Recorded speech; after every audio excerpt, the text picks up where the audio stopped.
लगातार 3 दिनों की बैठक के बाद अब आरबीआई गवर्नर शक्तिकांता दास ने क्रेडिट पॉलिसी बैठक के फैसलों का ऐलान कर दिया है। कर्ज सस्ता होने और ईएमआई का बोझ कम होने का इंतजार कर रहे लोगों को एक बार फिर से निराशा हाथ लगी है, क्योंकि रिजर्व बैंक ने रिकॉर्ड 9वीं बैठक में भी रेपो रेट को कम नहीं किया है। आरबीआई ने रेपो रेट को 6.50% पर बरकरार रखा है। रेपो रेट का असर आपके लोन की ईएमआई पर भी पड़ता है। चलिए इस वीडियो में एक्सप्लेन करेंगे कि क्या कुछ हुआ है आज की मीटिंग में और इसका आपकी ईएमआई पर कैसे असर पड़ता है। तो देखिए, रेपो रेट का सीधा असर लोन की ईएमआई पर होता है। अगर रेपो रेट बढ़ाई जाती है तो लोन की किश्तें भी बढ़ जाती हैं। वहीं रेपो रेट के कम होने से लोन की किश्तें कम हो जाती हैं। लेकिन लोन की ब्याज दर कितनी बढ़ानी या घटानी है, ये बैंकों का फैसला होता है। इस बार रेपो रेट में कोई बदलाव नहीं हुआ है, इसीलिए सस्ते लोन के लिए अभी आपको और इंतजार करना पड़ेगा। अब अगर आपको नहीं पता है कि रेपो रेट क्या है तो वो भी जान लेते हैं। तो देखिए, जिस तरह आप अपनी जरूरतों के लिए बैंकों से लोन लेते हैं,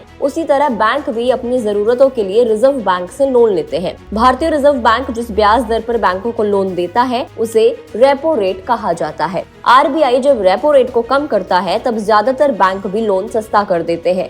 लेकिन अगर रेपो रेट बढ़ती है तो बैंक भी ब्याज दरों में बढ़ोतरी कर देते हैं, यानी आपके लोन की ईएमआई बढ़ जाती है। अब बात करते हैं कि मौजूदा ब्याज दरें क्या हैं। तो 6 में से 4 मेंबर्स ने रेपो रेट में बदलाव नहीं करने का फैसला लिया है। रिवर्स रेपो रेट 3.35% पर बरकरार है। एमएसएफ रेट और बैंक रेट 6.75% पर बरकरार है, जबकि एसडीएफ रेट 6.25% पर है। सीआरआर 4.50% और एसएलआर 18% पर है। आरबीआई गवर्नर शक्तिकांता दास ने कहा कि सेंट्रल बैंक के लिए इन्फ्लेशन अभी भी सबसे बड़ी चिंता बनी हुई है और यही कारण है कि एमपीसी ने एक बार फिर से रेपो रेट को 6.5% पर ही स्थिर रखने का फैसला किया है। ब्याज दरों को कम करने के लिए रिजर्व बैंक अभी और इंतजार करने के पक्ष में है। आरबीआई की अगस्त एमपीसी बैठक 6 अगस्त को शुरू हुई थी और आज खत्म हुई है। उसके बाद आरबीआई गवर्नर ने बैठक में लिए गए फैसलों की जानकारी दी और उन्होंने बताया कि एमपीसी के 6 में से 4 सदस्यों ने रेपो रेट को स्थिर रखने का पक्ष लिया।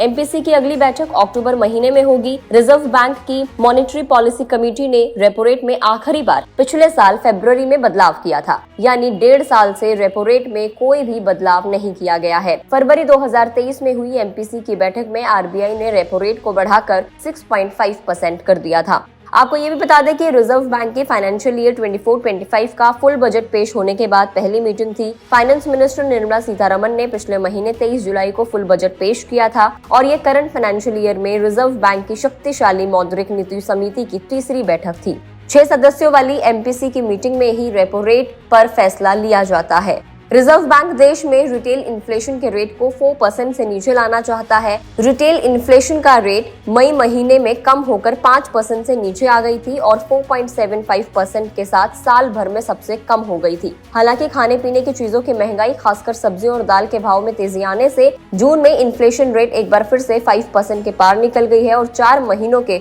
उच्च स्तर 5.08% पर पहुंच गई है। जुलाई के रिटेल इन्फ्लेशन के आंकड़े अगले सप्ताह जारी होने वाले हैं। तो इस वीडियो में इतना ही। रेपो रेट को कम नहीं किया गया है। आपको ये फैसला कैसा लगा कमेंट करके जरूर बताएं। अगर आप इस वीडियो को फेसबुक पर देख रहे हैं तो फेसबुक पेज को लाइक करें। यूट्यूब पर देख रहे हैं तो गुड रिटर्न्स के यूट्यूब चैनल को सब्सक्राइब करना ना भूलें।